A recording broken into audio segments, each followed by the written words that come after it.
जैसी जीवन और दूसरा है हेरा जैसी। कौड़ी की मिसाल बाबा इसलिए रहती है, कौड़ी में सिर्फ अंधेरे रहते हैं ना, तो जो पुरुष जो स्त्री की कामेंद्रियों को याद करते हैं, जो कामेंद्रियां कौड़ी की शेप में रहती है, उनका जीवन में, उनकी बुद्धि में ज्ञान नहीं ठहरती है। वो पुरुष स्त्री की कामेंद्रियों को याद करते हैं और स्त्री पुरुष की कामेंद्रियों को याद करते हैं। ये स्त्री को कैसा लागू होती है? स्त्री को और पुरुष को जो देहभान होता है वो अलग अलग प्रकार का देहभान है। स्त्री को अपने शरीर का देहभान ज्यादा रहता है, इसलिए अपने प्रति आकर्षण ज्यादा जाता है।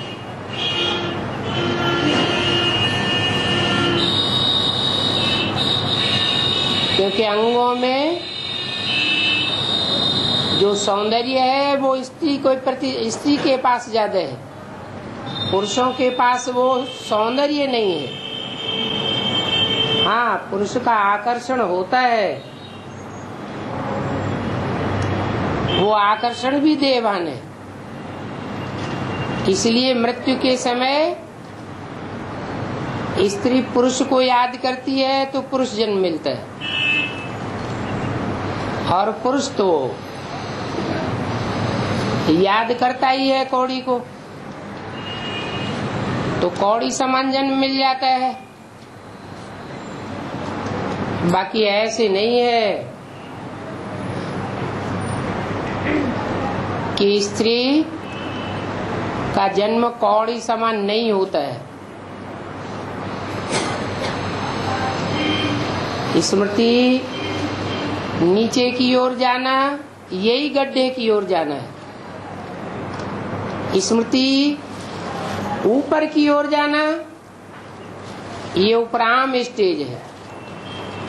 देह अर्थात मिट्टी, मिट्टी पृथ्वी से जुड़ी हुई है। मिट्टी को याद करेंगे तो बुद्धि मिट्टी जैसी बनेगी, और हीरे को याद करेंगे तो रोशनी आएगी। चैतन्य में हीरा कहा जाता है हीरो पाठधारी को। हीरो पाठधारी जिसमें मुकर्रर रूप से परमात्मा बाप प्रवेश करते हैं, उस स्वरूप को चाहे स्त्री याद करे चाहे पुरुष याद करे, वो ऊंची स्टेज में ही जाएगा। और स्त्री के चोले को चाहे स्त्री अपने स्वरूप की ओर आकर्षित हो, देहभान की ओर, देहभान का होना माताओं में कन्याओं में ज्यादा रहता है, और चाहे पुरुष आकर्षित हो, वो तो बुद्धि को नीचे ले जाएगा। और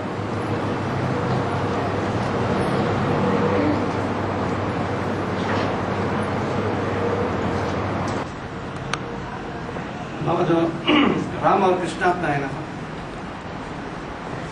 राम और कृष्णात्मा की जो अंतिम जन्म में जो वीरेंद्र जो दीक्षित है और दादा लेखराज, उनकी लौकिक जन्म ब्राह्मण परिवार में जो आना का जो कोई खास रहस्य है क्या?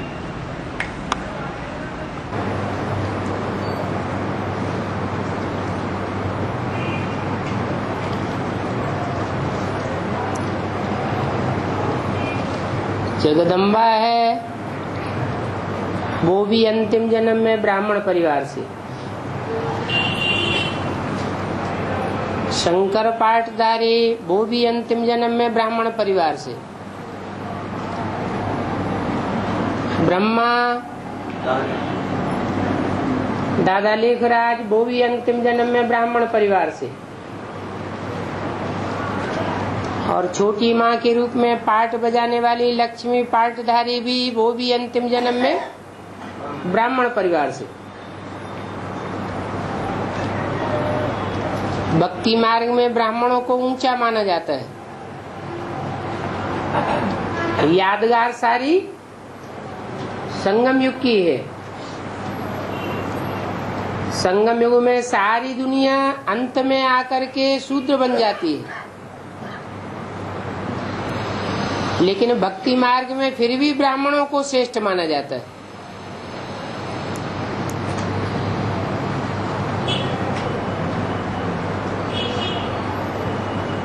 सब आत्माएं तो नीचे नहीं गिरती होंगी। 500-700 करोड़ की मनुष्य सृष्टि, उसमें कोई आत्माएं तो ऐसी बचती हैं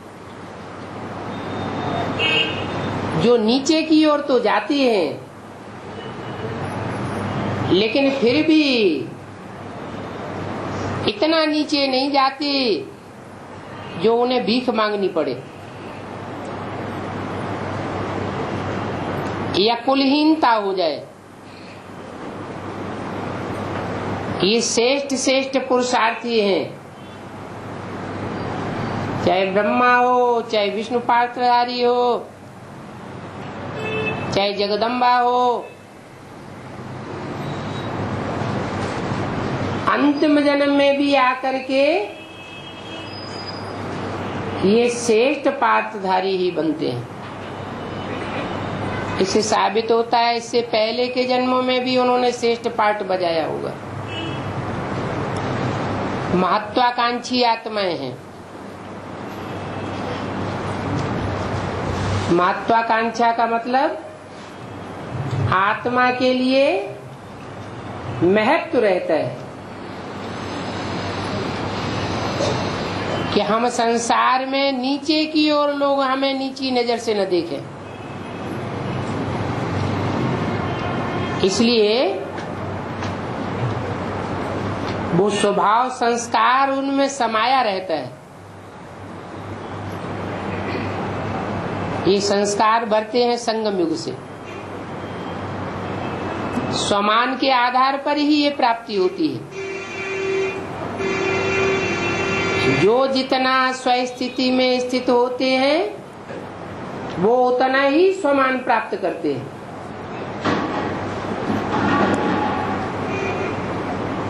इसलिए अंतिम जन्म में भी, क्योंकि श्रेष्ठ पाठ बजाना है,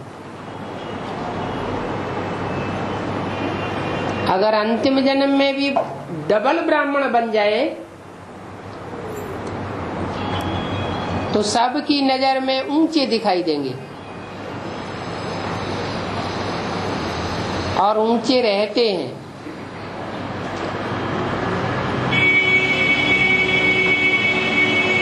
भक्ति मार्ग में ऐसे समझते हैं कि जो ब्राह्मण हैं उन्होंने अच्छे कर्म किए हुए हैं, इसलिए समाज की नजरों में ऊंची नजरों से देखे जाते हैं। और वास्तव में है भी ऐसे, जिन्होंने श्रेष्ठ पुरुषार्थ किया है, खास करके संगम युग में परमात्मा बाप के आने पर श्रीमत पर चले हैं, श्रीमत को फॉलो किया है, बल माया भरमाती है, तो भी दिल से बाप के प्रति सच्चे रहते हैं। तो ये सच्चाई सफाई आखिरी जन्म में भी उन्हें ब्राह्मण जन्म में अवतरित कराती है। ये कोई बड़ी बात नहीं है। इन श्रेष्ठ आत्माओं की ही बात नहीं है, और भी ऐसे ढेर सारे ब्राह्मण हैं जो डबल ब्राह्मण का पाठ बजाए रहे, लौकिक में भी ब्राह्मण और अलौकिक में भी ब्राह्मण है। और बाबा कोर्ट में न्यायस्थान में ऐसा न्याय देवता को आंख का पाटी बांध देते हैं और हाथ में भी होता है, बैलेंस भी होता है। इसका मतलब क्या है? आंख में पट्टी बांधने का मतलब ये किसी को नहीं देखना है, कौन ऊंचा है कौन नीचा है, कौन पावरफुल है कौन कमजोर है। इन आंखों से ये बात नहीं देखनी है। कानून क्या कहता है, उस कानून के आधार पर फैसला देना है। दुनिया को देखा, ऊंचे को अच्छा फैसला दे दिया और नीचे को बुरा फैसला दे दिया, या कोई पावरफुल है उसके प्रभाव से प्रभावित होकर के फैसला दे दिया, कम प्रभावशाली है उसको देख करके वैसा फैसला दे दिया, ये कानून की अवहेलना हो जाएगी। इसलिए आंखों में पट्टा बांधा हुआ दिखाते हैं। ये कहते हैं कानून अंधा होता है।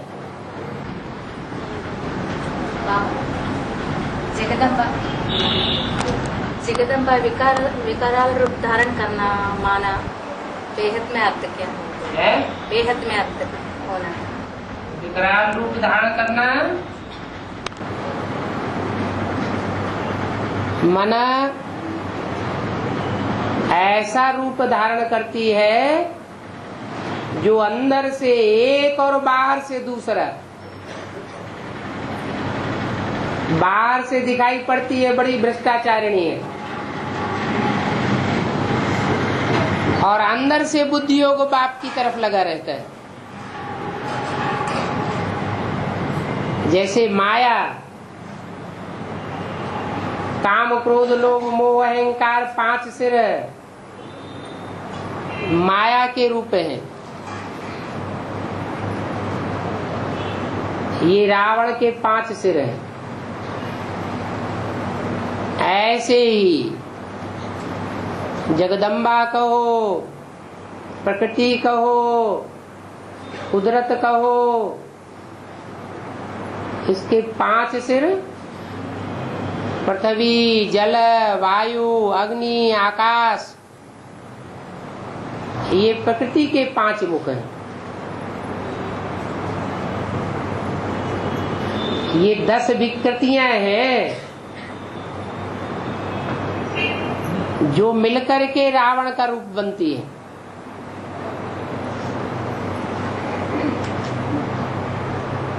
पांच है जड़त्वमयी, और 5 जो है वो जड़त्वमयी तो नहीं है, चैतन्य है। जड़त्वमयी का मतलब ये नहीं है कि जड़ ही है, बुद्धि में जड़त्व समाया हुआ है। वो ज्ञान को नहीं समझती, प्यार को समझती है। प्रकृति प्यार चाहती है, सच्चा। वो सच्चा प्यार इस संसार में मिलता नहीं। एक बात से एक ऊपर वाला परमपिता परमात्मा शिव, वो ही सृष्टि पे आकर के सारी मनुष्य आत्माओं को सच्चा प्यार बांटता है। जिसमें आता है वो भी अड़भंगा पार्ट बजाने वाला कहा जाता है, जिसमें मुकर्रर रूप से पार्ट बजाता है। और जो स्त्री शक्ति है वो भी अड़भंगा पार्ट बजाने वाली है। जगत पिता और जगत माता दोनों ही अड़भंगे हैं। मतलब क्या?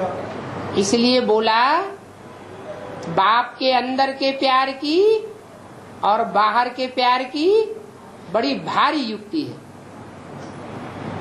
जो इस दुनिया के बड़े बड़े राक्षस हैं,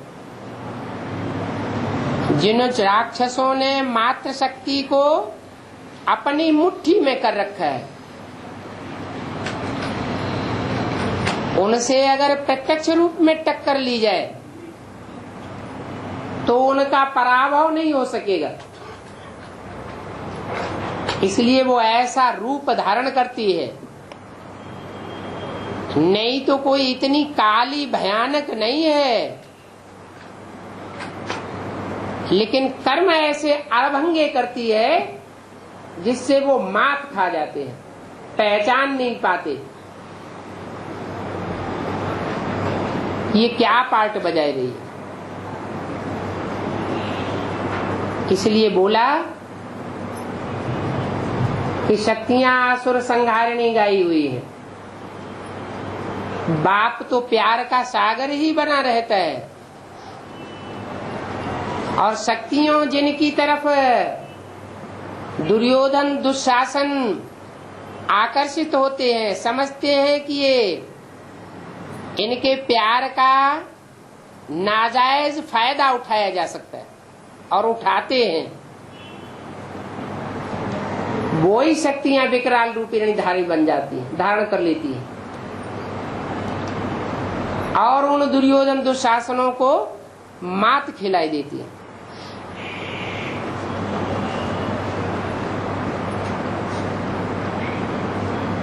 जगदम्बा महाकाली बनती है, सात्विक रूप में है तो जगदम्बा है, तामसी रूप धारण करती है तो महाकाली बनती है। वास्तव में जो स्त्री चोला है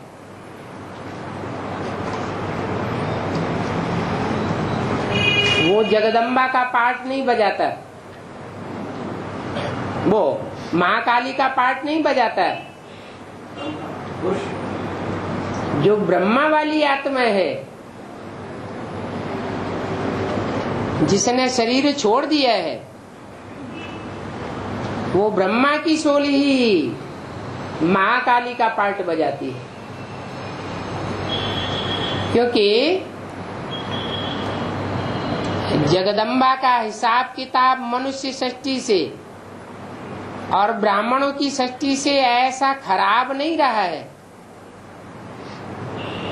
जो अंतिम जन्म में हिसाब किताब चुकतू करना पड़े। वास्तव में ब्रह्मा की सोल ही ऐसा सहन शक्ति का पार्ट बजाती रही है, जो पार्ट दुनिया में कोई ने आज तक नहीं बजाया। बच्चों ने कितना भी खराब रूप, खराब व्यवहार धारण किया हो माँ के प्रति, ब्रह्मा के प्रति, लेकिन ब्रह्मा बाबा ने उन बच्चों को सदैव प्यार ही दिया। ब्रह्मा बाबा का हार्ट फेल कर दिया, फिर भी अंतिम क्षणों तक ब्रह्मा बाबा ने उन बच्चों से कोई भी किसी भी प्रकार का दुर्व्यवहार नहीं किया। तो ऐसे ऐसे आतताई बच्चों से हिसाब किताब उनका कब पूरा होगा?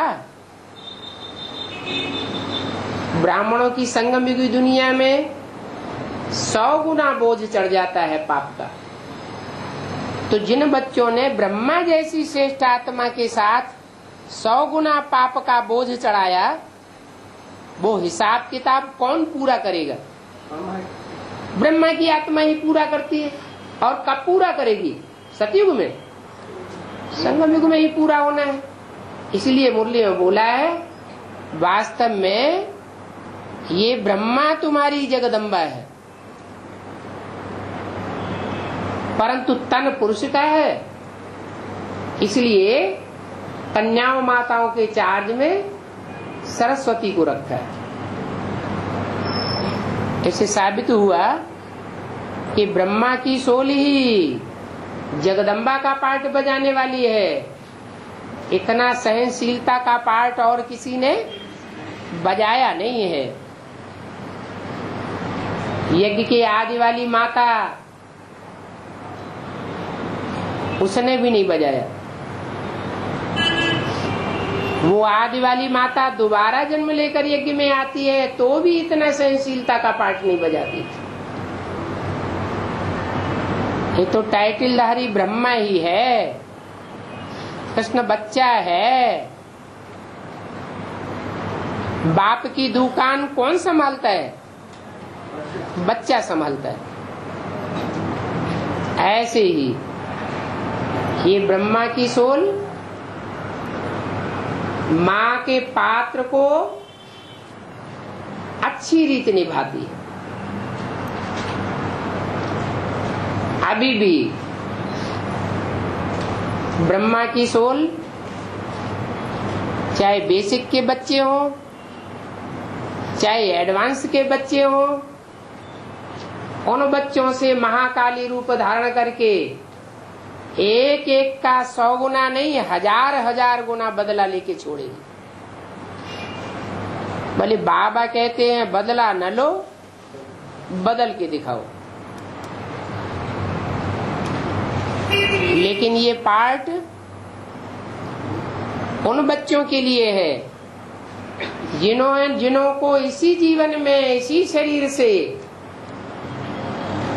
प्राप्ति करनी है परमात्मा बाप से। जिन्हों को इस जीवन में, इस शरीर से, पुरुषार्थी जीवन से वो प्राप्ति परमात्मा बाप से नहीं करनी है, वो एक कदम नीचे हट के पार्ट बजाते हैं। उनको तो अगले जन्म में प्राप्ति करनी है और डायरेक्ट भगवान से प्राप्ति नहीं करनी है। भगवान से राजाई का वर्षा नहीं लेना है। किससे लेना है? देहधारियों से वर्षा लेना है। इसलिए ये पार्ट लेफ्टिस्ट का पार्ट है, राइटियस का पार्ट नहीं है।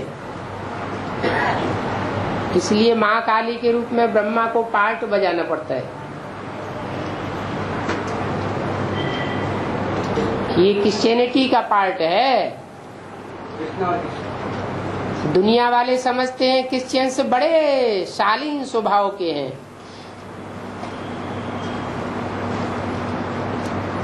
इनका व्यवहार बड़ा शालीन है, बड़ा अच्छा है, लेकिन अंदर अंदर उनके जैसे गुस्सा भरा रहता है। इसलिए कृष्ण और क्राइस्ट की राशि मिलाई जाती है। एक एक का 100 गुना लेगा, किसी को भी छोड़ेगा नहीं। साक्षात धर्मराज का पार्ट है, धर्म का राजा।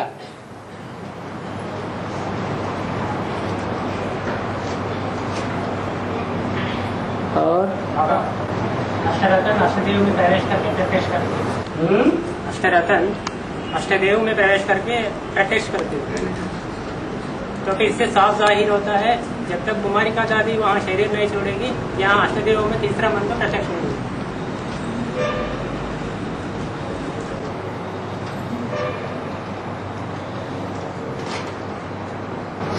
हो सकता है, क्योंकि 3-3, 4-4 हॉस्पिटल्स में जाकर के कामा की स्टेज पकड़ना और मौत से जूझते रहना, और जो भी मायावी संप्रदाय हैं सब उनके लिए योग बल मारना, योग बल देना, कि कोई अहमियत रखता है। तो अभी तो वो जीवन में है,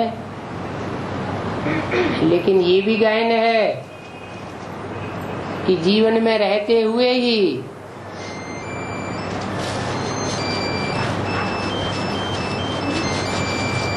उन्होंने बुद्धि योग से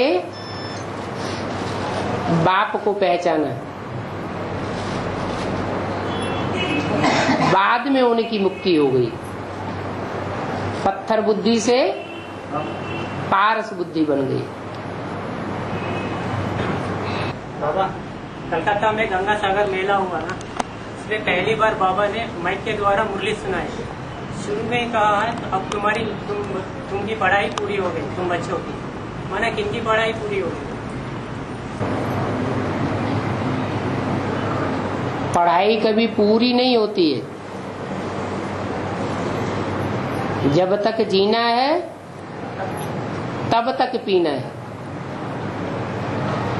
जिन बच्चों के लिए कहा पढ़ाई पूरी हुई, माना लड़ाई शुरू हुई। पढ़ाई जब खत्म होती है, पूरी होती है, तभी जीवन के युद्ध में उतरा जाता है। तो कोई विशेष बच्चे हैं जो 2000 के बाद प्रैक्टिकल में युद्ध भूमि में आ जाते हैं।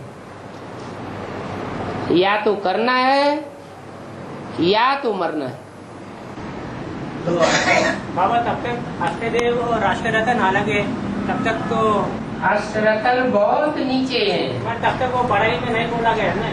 सूर्यवंशी का माँ अलग होती है, चंद्रवंशी का माँ अलग होती है, इस्लाम में बौद्ध वंशियों का माँ अलग होती है, बाप एक ही होता है। तब तक उस पढ़ाई में जिक्र ही नहीं ना बाबा। हाँ जी। फिर पढ़ाई कैसे पूरी होगी? पढ़ाई सबकी अलग अलग इसलिए है कि उनको पढ़ाने वाले अलग अलग हैं। बाप एक ही होता है। बौद्धियों को पढ़ाने वाले बौद्धि है,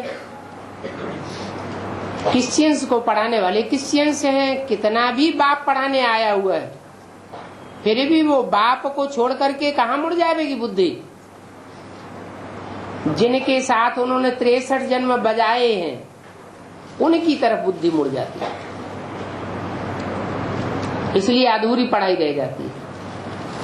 अब हैं तो रुद्रमाला के मण के, आखिरी तो उन्हें रुद्र से ही डायरेक्ट पढ़ाई पढ़नी पड़ेगी। लेकिन ये बाप मुस्लिम धर्म की स्थापना नहीं करता है, कोई जोर जबरदस्ती नहीं करता है कि तलवार उठाई बनो मुसलमान, नहीं, स्वेच्छा के ऊपर छोड़ता है। स्वतंत्रता का सम्राट है, जिसको जिस रास्ते जाना हो अच्छी तरह से चुन चुन करके देख लो जीवन में कहाँ सच्चाई है। रुद्रमाला के मणकों की बुद्धि तो खुली हुई है, फिर भी पूर्व जन्म के स्वभाव संस्कार के आधार पर बार बार उस तरफ आकर्षित हो जाते हैं, देहधारियों की तरफ। तो उनको स्वतंत्रता दी जाती है ताकि ये अनुभवी बन जाए। ये बच्चे अनुभवी बनेंगे तो सारी दुनिया को समझाने के लायक बनेंगे। इसलिए अंत तक उनकी पढ़ाई चालू रहती है। जब तक देह अभिमान है तब तक देहधारियों के प्रति आकर्षित होंगे। देहवान खलास हो जाएगा, जो देहधारी नहीं है, देह में जिसकी बुद्धि नहीं धरी हुई है, उसके प्रति आ जाएंगे। बाबा सबकी मुरली तो एक ही है, सबके लिए मुरली तो एक ही है, लेकिन धारण करने की क्षमता सबकी अलग अलग है। बाबा मुरली पॉइंट है, कुमारी का बताओ शिव बाबा को कितने बच्चे हैं, तो फिर बेहद में वो कुमारी कौन है? बाबा जो मुरली में बोलते हैं वो एक हद की बात भी लागू हो सकती है। जिनकी हद की बुद्धि है वो हद की बात उठाएंगे, और जिनकी बेहद की बुद्धि है वो बेहद बाप की बेहद भाषा को समझ करके बेहद में अर्थ उठाएंगे। जब बोला कुमार का तो जरूर बेहद में भी कोई कुमार का है। कुमार का बताओ शिव बाबा को कितने बच्चे हैं? कोई कहता है एक ब्रह्मा ही बच्चा है, कोई कहता है 500 करोड़ बच्चे हैं। मैं कहता हूँ शिव बाबा को 2 बच्चे हैं, क्योंकि ब्रह्मा वो तो विष्णु बन जाते हैं, वो तो एक ही हो गए। बाकी रहा शंकर। तुम शंकर को क्यों छोड़ देती हो? तो जो बेहद की कुमार का है वो भी शंकर को छोड़ती है, क्योंकि उसे अपने जो कुल है, जिस कुल में रह रही है, खाती है, पीती है, पलती है, उसका निर्वहन करना है।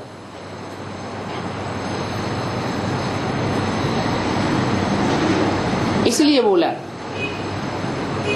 तुम शंकर को छोड़ देती हो, और जो हद की कुमारिका है वो तो छोड़ ही देती है, क्योंकि वो तो समझ नहीं पाती उतना। इसलिए दोनों के लिए बात लागू होती है। जगदम्बा के लिए शायद है। जगदम्बा नहीं, जगदम्बा कुमारिका नहीं है, जगदम्बा तो अधर कुमारी बन जाती है। दो गायन है, एक अधर कुमारी और एक कुमारी कन्या। तो जो कन्या कुमारी है उसके लिए बोला कुमारिका।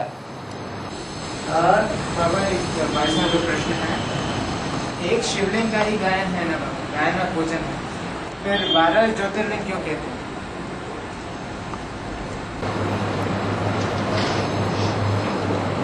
ज्योतिर्लिंगम है 12 क्या? अगर शिवलिंग भी कहें तो भी ठीक है। ज्योति के लिंग, ज्योति माना ज्ञान की ज्योति,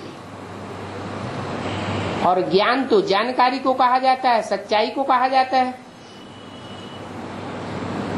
तो जो सत्य का प्रसारण करने वाले हैं वो 12 ही हैं, जिन 12 में दुनिया की सब आत्माएं बटी हुई है। जो भी मनुष्य मात्र हैं कितनी राशियों में बटे हुए हैं? 12 राशियों में बटे हुए हैं। जैनियों में कहते हैं कि कोई भी बात हो उसका 12 प्रकार से अर्थ किया जा सकता है, और 12 ही प्रकार की बातें सच्ची होती हैं। देश, काल, व्यक्ति, समय के आधार पर। तो ये जो 12 हैं उनमें वो शिवलिंग शब्द देखने में आता है, ज्योतिर्लिंगम। वो ज्योति समाई हुई है 12 में, है अलग अलग प्रकार से। क्योंकि जिनमें प्रवेश होता है 12 में, 11 में, वो 11 रुद्रगण कहे जाते हैं। साक्षात रुद्र उनमें प्रवेश होता है। शिव को रुद्र नहीं कहा जाता है, शिव तो शिव ही है, सदैव कल्याणकारी है, सदा शिव कहा जाता है। वो जिसमें प्रवेश करता है मुकर्रर रूप से, वो रौद्र रूप धारण करता है। तो जिनमें 11 में प्रवेश करता है वो 11 रुद्रगण है, और वो स्वयं 12 है। पूजा और गायन अलग अलग होता है, अलग अलग प्रकार से है, क्योंकि अलग अलग रूप है ना। जिनमें प्रवेश किया है वो अलग अलग है। जैसे देवी एक ही है, लेकिन अलग अलग चोलों में प्रवेश करती है। तो जिनमें जैसा चोला है, जैसा उनका स्वभाव संस्कार है, वैसा पार्ट हो जाता है। कोई महागौरी है, कोई महाकाली है पूर्व जन्मों का हिसाब किताब बनी बनाई बन रही, अब कछु बननी न है। बाबा, दादिया बाबा को विरोध करती है, वह ग्लानि करती है। ग्रेट वॉल ऑफ चाइना भी गए जाते हैं उनके लिए दीवार है। Great wall of China, great wall of China दीवार खड़ा कर दिया ना सबके बीच में। किसी को संदेश सुनाने गए तो वो कहेंगे जब हमारे दादी सुनेगी तब हम आएंगे, ऐसा कहेंगे ना। हाँ जी, हाँ जी। तो फिर ऐसा ही बेहद में दादी अष्टदेव में ही शाही कहा, पर अष्टदेव तो भक्त हमसे तक सही होती है। तो फिर इन लोगों को कैसे लाभ? उन लोगों का बीज है ना ये लोग। कौन?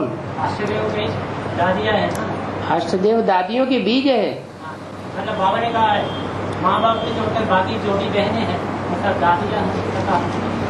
अष्टदेव दादियों के बीज नहीं है, जो रतन है वो दादियों के बीज है।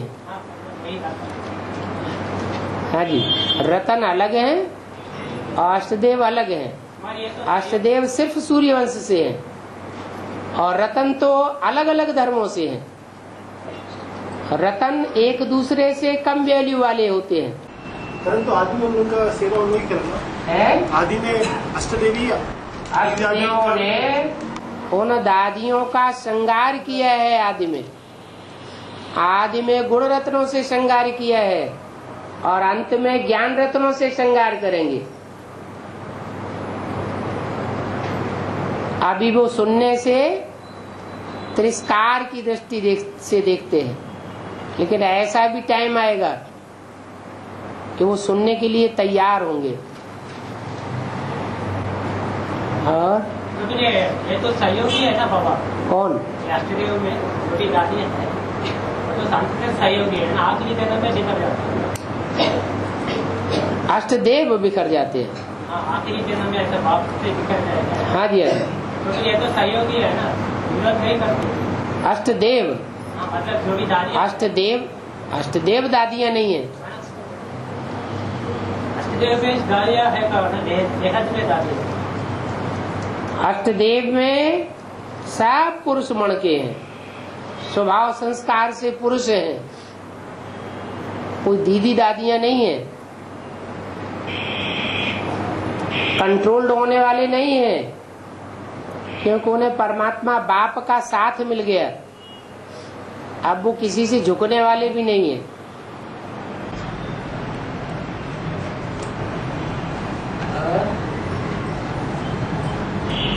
बाबा अभी सीनियर सिटीजन है ना, सीनियर सिटीजन माना 60 साल किसको होता है, पूरा होता है, उनके लिए ट्रेन में और फ्लाइट में और बैंक में कुछ फैसिलिटीज है ना, ऐसे पेहर में कुछ है क्या बाबा? क्यों? 60 साल की उम्र होती है तो वानप्रस्थ अवस्था हो जाती है ना। जो वाणी से परे चले जाए तो सीनियर सिटीजन हो गया ना,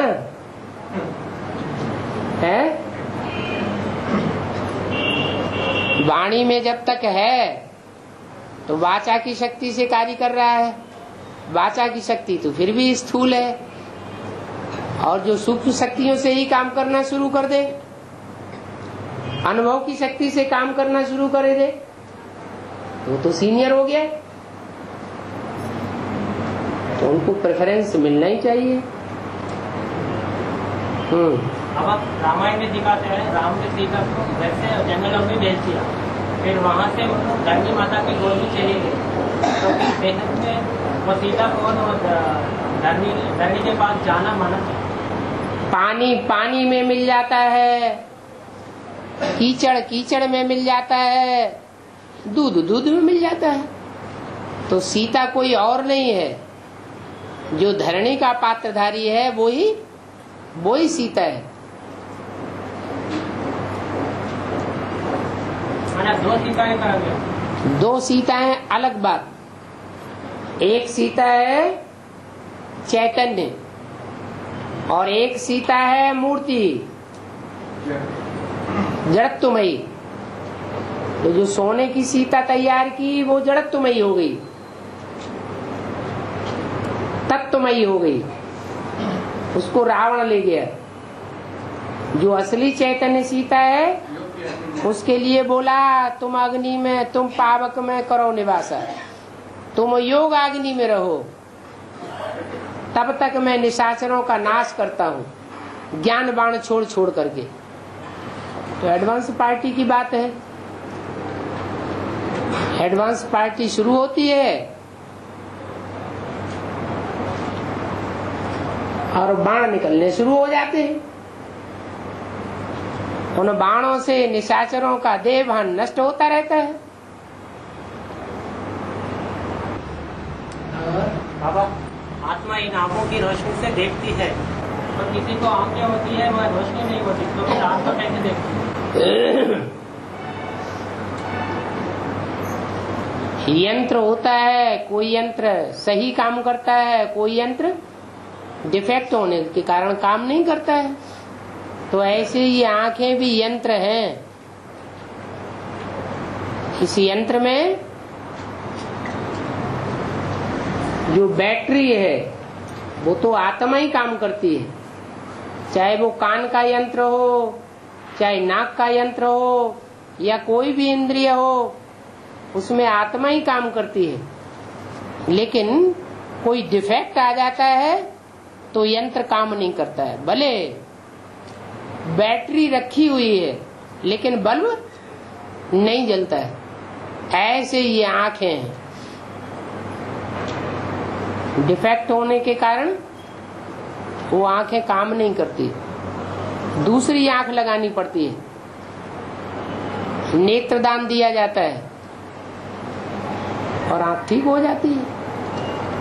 ऐसे नहीं कि कोई आत्मा बदल जाती है, ये आत्मा की रोशनी उसमें तिरोहित कर दी जाती है, नहीं।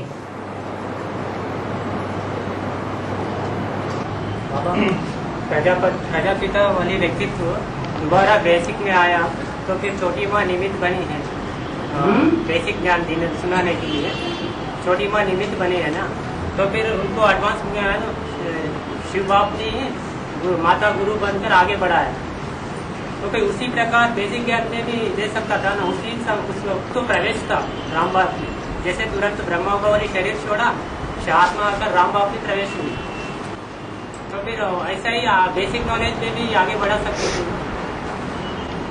एक माता निमित्त बनी ना बेसिक में, तो फिर वो निमित्त बनाए अगर शिव बाप भी आगे बढ़ा सकता।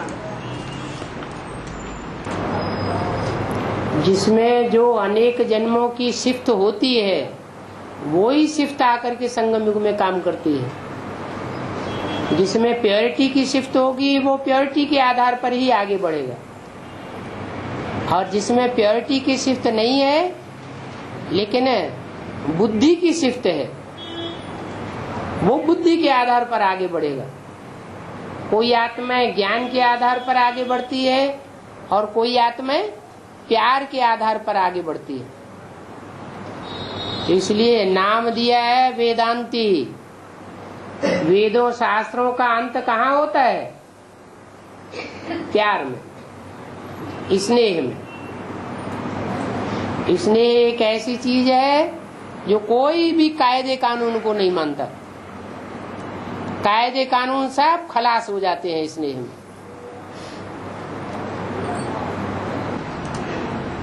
अब इसका नतीजा ये हुआ ना, जिनसे ये ज्ञान सुनेंगे उनका प्रजा भी बनना पड़ेगा, ऐसा मुरली पॉइंट है। प्रजा बनते हैं प्रभावित होने वाले। ज्ञान सुनने के सुनाने के निमित्त कोई बना, लेकिन उससे प्रभावित हुआ क्या? अगर प्रभावित ही नहीं हुआ तो प्रजा कैसे बनेगा? हाँ, हो सकता है उसको प्रजा बनना पड़े। प्रजा पहली प्रजा कौन है? राम है ना, पहली प्रजा है पत्नी। उसके बाद जो बच्चे पैदा होते हैं वो नंबरवार प्रजा।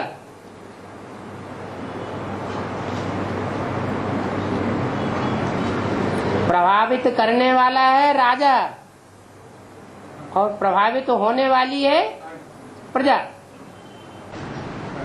सुनाने वाले उनके बुद्धि में तो यही रहेगा ना, मैं तो निमित्त हूँ, और सुनने वाले भी यही समझता है ना, मुझे बाप से ही। सुनाने वाला भले समझे मैं निमित्त हूँ, लेकिन ये भी तो समझता है कि ये मेरी बात मानता है या नहीं मानता है। ये नहीं समझता। और बाबा जिनका परिवार पूरा ज्ञान में नहीं चलता, उनको आसुरी संप्रदाय कहेंगे। हमारे एक मुरली पॉइंट है ना, आप वो तो मर गई दुनिया, और ना लौकिक वालों से राय लेना है, नहीं उनके मत पर चलना है, तो फिर तो ये आसुर संप्रदाय कैसे होगा बाबा? ये किसने कहा कि जो इनके पूरे परिवार के लोग नहीं ज्ञान में चलते हैं वो सब हैं आसुरी संप्रदाय? नहीं, हो भी सकते हैं, नहीं भी हो सकते हैं।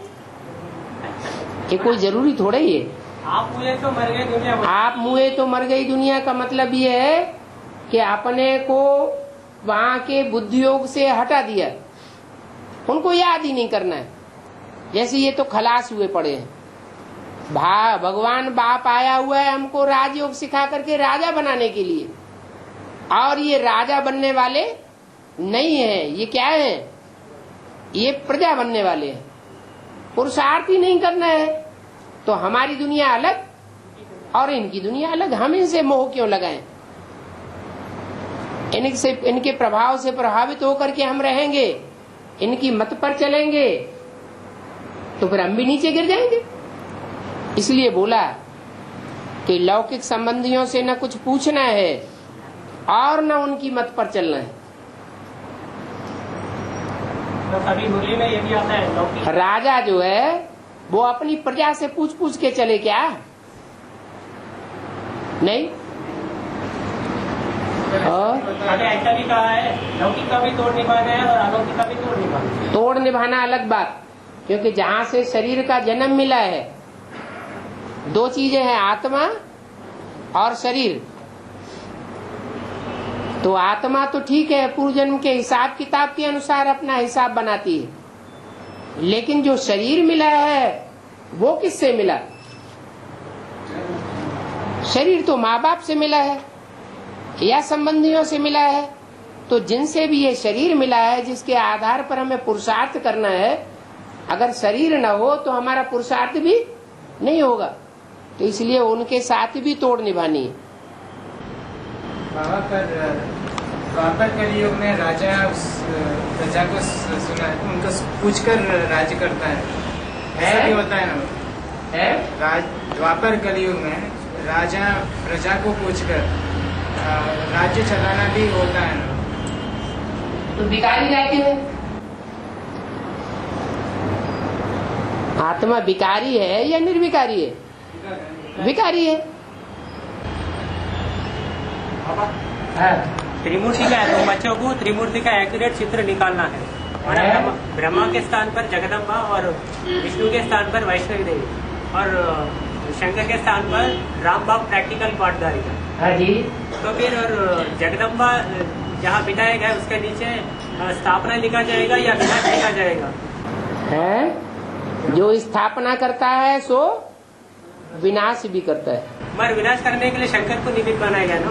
वो निमित्त बनाया गया है, इसलिए बोला है कि शंकर के स्थान पर जगदम्बा को बैठाया होता तो समझाने में सहज होता। क्यों समझाने में सहज होता? क्योंकि प्रैक्टिकल विनाश किसको करना है? शंकर को या शक्तियों को? शक्तियों को करना है, इसलिए समझाने में सहज होता। शंकर थोड़े विनाश करता है। त्रिमूर्ति चित्र में जगदम्बा के नीचे और विनाश लिखेंगे और शंकर के नीचे भी विनाश लिखेंगे क्या? जगदम्बा को ब्रह्मा के स्थान पर बैठाना है।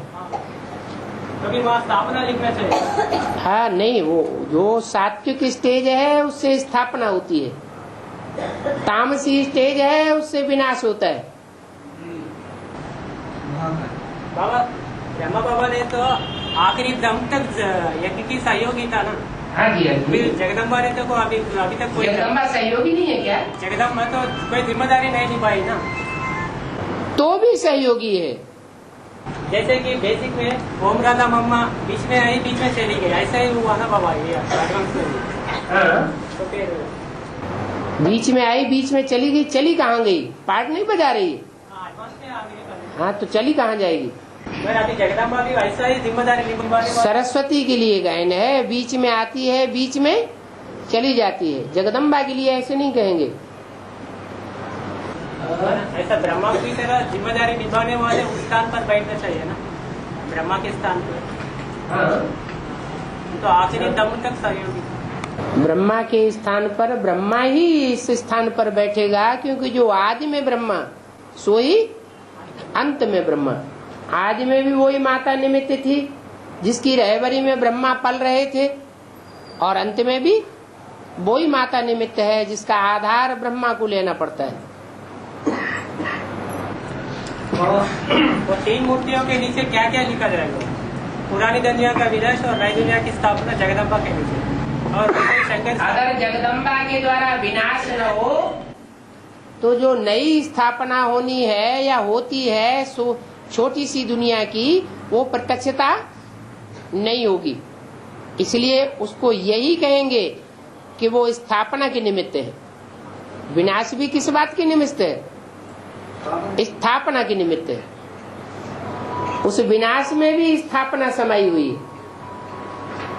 अगर आसुरी सृष्टि का विनाश नहीं होगा तो दैवी सृष्टि प्रत्यक्ष हो ही नहीं सकती।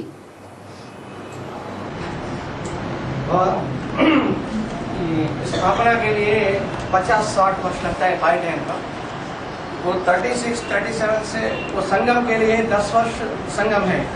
वो 46 से वो 60 वर्ष ऐड करेंगे तो 46-47 से 60 वर्ष ऐड करेंगे तो अब 2007 चल रहा है। माना इस स्थापना की इसमें कोई खास बात है इस साल में? अभी जो अव्यक्तवाणी में बोल दिया कि तुम बच्चों को नई दुनिया की सौगात दी है, तो स्थापना का फाउंडेशन पड़ रहा है तभी तो बोला है। अगर ऐसा संगठन तैयार नहीं हो रहा है तो बोला क्यों है? इसलिए वो टाइम आ रहा है। अभी फाउंडेशन है, फाउंडेशन अंडरग्राउंड पड़ता है तो देखने में नहीं आता है। फाउंडेशन जब भरपाई हो जाता है तो पहली मंजिल ग्राउंड फ्लोर देखने में आता है।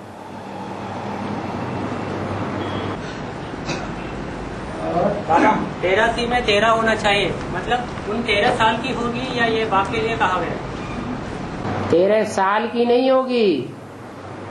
83 में कोई शक्ति 13 बन गई होगी, बाप की बन गई होगी। और ने इतनी हिम्मत नहीं की कि बिन फेरे हम तेरे बन जाएं, लेकिन उसने इतनी हिम्मत कर दिखाई पहले पहले कदम बढ़ाकर, जिसके पीछे और निकलते हैं उसका गायन हो जाता है। पर उनसे पहले यमुना आई थी ना, 1.5 महीना आई थी, लेकिन निभाया कितना? निभाने के आधार पर नंबर बनते हैं या सरेंडर होने के आधार पर नंबर बनते हैं?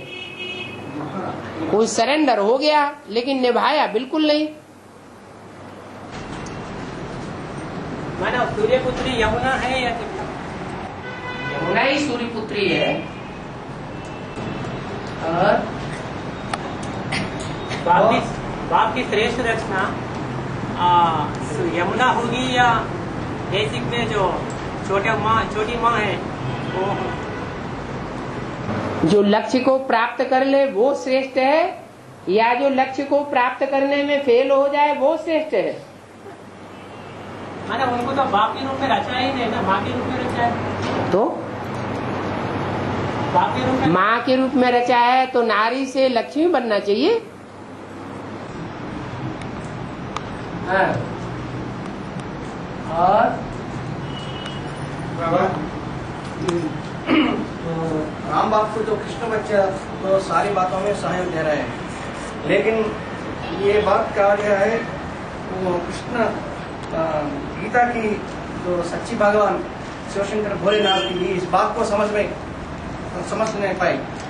तो ये सारी बात, लेकिन बाबा क्या बोलते हैं, तो सारी बात इस पर ही है, गीता की एक ही भूल है, एक ही भूल है, और सारी बात इस पर ही, गीता की भगवान कौन है। अगर सारी बातों में वो सहाय दे रहा है वो अच्छा है, लेकिन जो खास बात है उसमें वो फेल हो रहा है ना, इससे क्या फायदा है? खास बात को छोड़कर और अदर बातों में जो सहयोग देना ठीक है, वो तो इसमें क्या फायदा है? तो एस्टैब्लिश होना चाहिए तो गीता की भगवान शिवशंकर भोलेनाथ। एक बात अगर पूरी हो जाए कि गीता का भगवान शिवशंकर भोलेनाथ है तो सारी बातें ही खत्म हो जाती। सारी दुनिया एक के प्रति झुकेगी। अगर साकार भगवान है तो सारी दुनिया नहीं झुकेगी,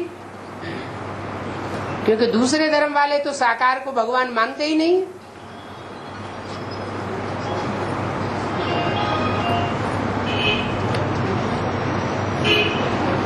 और दूसरे धर्म वालों ने ही ये बात पहले ईजाद की है कि गीता का भगवान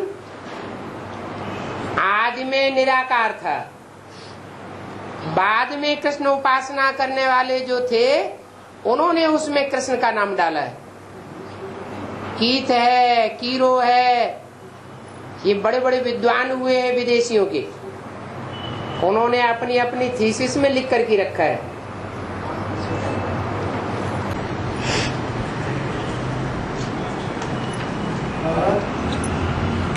बाबा मूवी में आया ना बाबा कि साइलेंस ऐसी शक्ति है जो कोई भी चीज नहीं है जो इससे परिवर्तन ना हो। साइलेंस की शक्ति क्या है बाबा, कैसे वो काम करती है? साइलेंस माना निराकार, निराकारी स्टेज, और साइंस माने साकार। देह का विश्लेषण किया, देह के अंगों का विश्लेषण किया, स्थूल पदार्थों का विश्लेषण किया, ये हुआ साकार। साकार माने रावण, निराकार माने राम।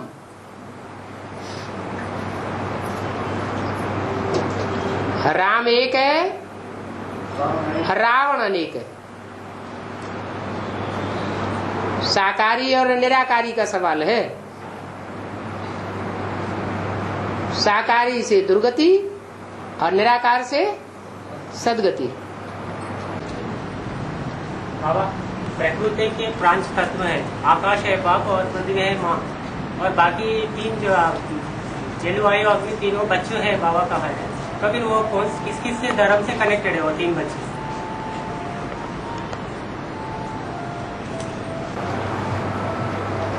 पृथ्वी में ऐसे नहीं है कि वायु नहीं है, जल नहीं है।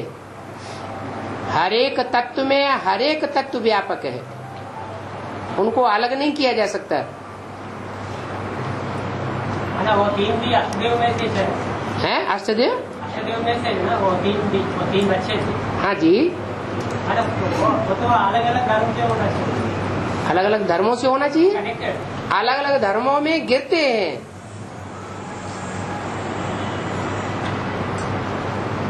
अष्टदेव हैं, वो अलग अलग धर्मों में गिर जाते हैं, आखिरी जन्म में प्रभावित हो जाते हैं।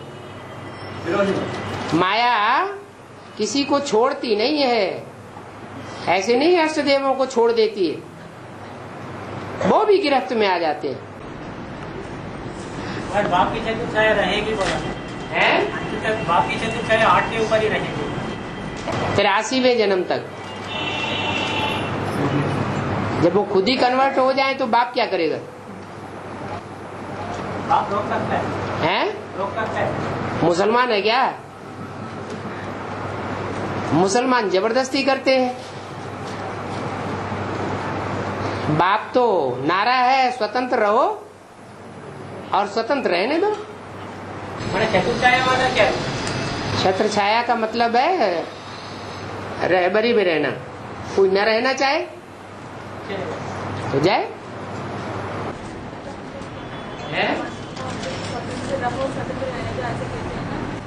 स्वतंत्रता का मतलब क्या होता है? ऐसे स्व माने आत्मा। ऐसे भी होता है ना, कभी हम भाव एक्सप्रेस करना तो चाहते हैं, लेकिन जो निमित्त आत्मा होते हैं या कोई भी बड़े होते हैं अपने भावों को तो एक्सप्रेस करने का परमिशन ही नहीं देते। तब स्वतंत्र कहेंगे या आदिम कहा जाएगा? अगर बाप का तंत्र है और वो तंत्र मिलिट्री तंत्र है, रूहानी मिलिट्री है, उसे कहते हैं अनुशासन। अनुशासन के हिसाब से जो निमित्त है, आगे से निमित्त बना हुआ है और वो कोई गलत कदम उठा रहा है या गलत डायरेक्शन दे रहा है, तो थोड़े समय के लिए उस डायरेक्शन को भी मानना पड़ता है, तब तक के लिए जब तक कि हम उस बात को ऊपर तक न पहुंचे। नहीं तो अनुशासन बिगड़ जाता है। पारिवारिक व्यवस्था बनाने के लिए पहली बात है अनुशासन। अनुशासन जब टूट जाता है तो कोई भी पारिवारिक व्यवस्था स्थायी नहीं रह सकती। और सतयुग में अनुशासनहीनता नहीं होती है, सब अनुशासन में रहते हैं, इसलिए वहां शासन की दरकार ही नहीं है। लक्ष्मी नारायण को खड़े हुए दिखाया गया है, कोई छत्र छाया नहीं है, कोई गद्दी नहीं है। और त्रेता में 2 कलाएं कम हो जाती है, अनुशासनहीनता आ जाती है, तो गद्दी दिखाई गई है। शासन करने वाला चाहिए, तो यहां भी ऐसे ही है। ऐसे नहीं कि सरेंडर होने की हिम्मत कर पाए बाद में, और चाहे कि हम जो पुराने पुराने हैं उनके सर के ऊपर बैठ करके बोलेंगे, तो ये कैसे हो सकता है? आत्मा आत्मा भाई भाई वो बात ठीक है, लेकिन फिर भी ये देह का दुम्ब साथ में जुड़ा हुआ है, इससे भी तोड़ निभानी है। दोनों बातें साथ में चलेंगी। हाँ, जब देह से बिल्कुल उपराम स्टेज हो जाए फिर तो पार्टी अपना खुल जाएगा, फिर तो सबको मानना पड़ेगा कि हाँ ये आत्मा ऊंची है। ऊंचा बनने के लिए कोई भी प्रकार का कायदे कानून तोड़ने की जरूरत नहीं है। ला अपने हाथ में नहीं लेना चाहिए।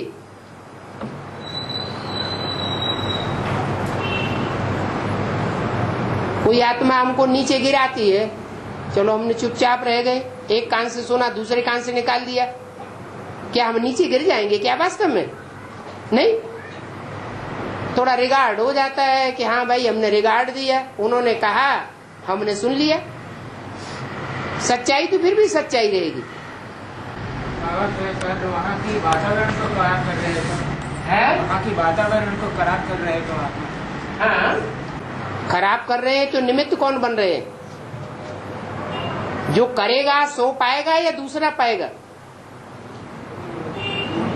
यहाँ तो बाप के दरबार में एक एक पैसे पाई का हिसाब किताब है।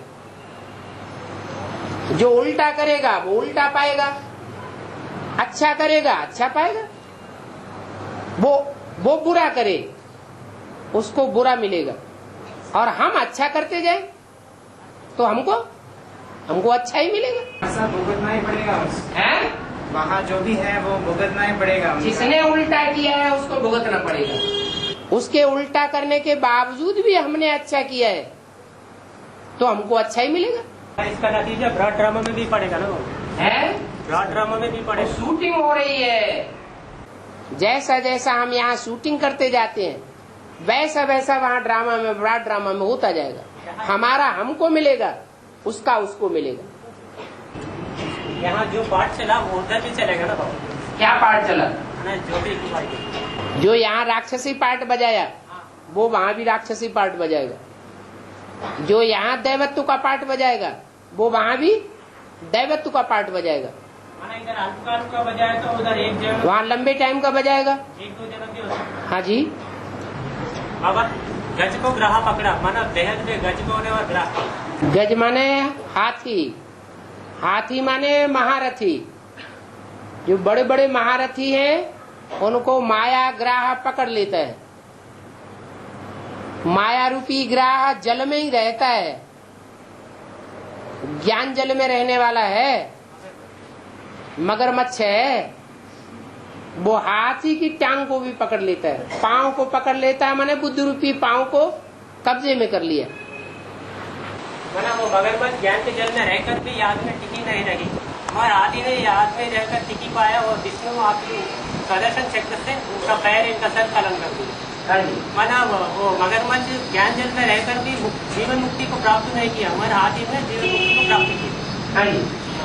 मैंने बाबा तो कहता है ना, जो सरेंडर है 16,000 में आएंगे, तो फिर इधर लागू नहीं हुआ ना। वो मगरमच्छ सरेंडर है वो 16,000 की लिस्ट में आवेंगे, मानव प्रिंस प्रिंसेस बनेंगे, राज परिवार में आवेंगे। जो नॉन सरेंडर हैं वो राज परिवार में नहीं आवेंगे। उधर मगरमच्छ को तो मुक्ति मिला, खाली जीवन मुक्ति नहीं मिला। मुक्ति नीची स्टेज है और जीवन मुक्ति ऊंची स्टेज है। मैंने वो तो सरेंडर थी ना, मिलना चाहिए। और जो ज्ञान जल में रहने वाली। हाँ, लेकिन सरेंडर होने के बाद बुद्धि से कितना समय तक सरेंडर रही? अंत में सरेंडर होने से क्या फायदा? लंबे समय का पुरुषार्थ काम में आएगा या थोड़े समय का पुरुषार्थ काम में आएगा? बाबा 16,000 में आने से अच्छा साहूकार प्रजा में आना चाहिए। माना राजा साहूकार होते हैं या साहूकारों की प्रजा होती है? जो बड़े बड़े साहूकार होते हैं उनके घर में सैकड़ों दास दासियां होते हैं। टाटा और बिरला को देखो, उनके नीचे कितने दास दासियां काम करते हैं। उंगली उठाई और उठा के नहीं आया, गेट आउट। तो उनका मर्तबा कोई कम होता है क्या? तो इसलिए बोला मुरली में कि सरेंडर होने के बाद वफादार, फरमानबरदार, ईमानदार अगर न बने तो दास दासी बनते रहेंगे। इससे क्या फायदा हुआ? कोई तो दास दासी बनते हैं राज परिवार के, कोई फिर राज परिवार को छोड़ के चले जाते हैं, फिर वो प्रजा के दास दासी बनते रहते हैं। तो क्या फायदा हुआ?